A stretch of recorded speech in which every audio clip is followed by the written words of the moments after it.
Serikali ya kaunti ya Embu imezindua mpango wa kuhakikisha wanawapa watoto vyakula na lishe bora inayotarajiwa kuimarisha afya ya watoto katika kaunti hiyo, ikibainika kuwa idadi kubwa ya watoto katika kaunti ya Embu wameathirika na utapiamlo.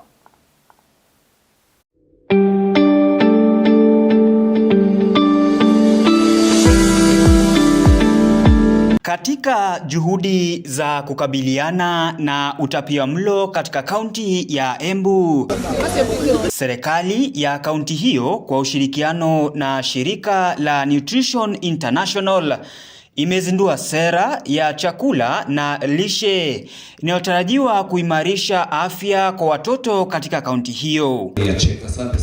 Kulingana na utafiti wa kitaifa uliofanywa hivi majuzi, asilimia 20 ya watoto nchini wameathirika na utapiamlo, kaunti ya Embu ikiwa ni moja kati ya kaunti zilizoathirika zaidi, huku asilimia 19.9 ya watoto wakibainika kuwa hawajakomaa ikilinganishwa na umri wao. Kulingana na statistics tumeona tuko na stunting ya 19.9% na pia tuko na watoto wale ambaye wako malnourished, underweight, na kuna obesity pia kwa mama. Obesity ni ile kuwa na kilo zaidi ya nini.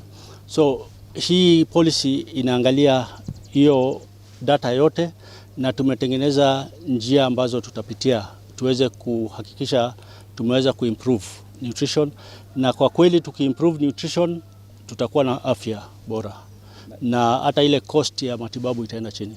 Kulingana na mkurugenzi mkuu wa shirika hilo nchini, Martha Nyagaya, idadi kubwa ya kina mama huwapa watoto wao lishe duni kwa kukosa maarifa, akisisitiza umuhimu wa kuelimisha wazazi kuhusu lishe bora. The reason why we're launching this policy document in Embu County is that Embu is one of the counties that is food secure but has malnutrition.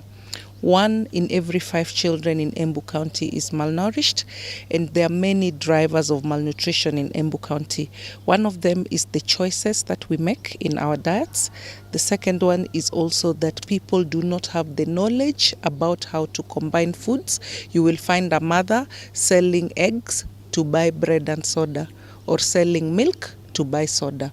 And so our approach to addressing malnutrition in Embu County is focused on distribution of food. Naibu gavana wa kaunti hiyo Kinyua Mugo ameorodhesha baadhi ya mikakati iliyowekwa na kaunti kuhakikisha watoto wanapata lishe bora, ikiwa ni pamoja na mpango wa lishe kwa wanafunzi wa chekechea katika kaunti hiyo. Kama county government tumeanzisha pia, kwa sababu ile idara ya ECD, yale masomo ya msingi ya chini kabisa iko katika county government.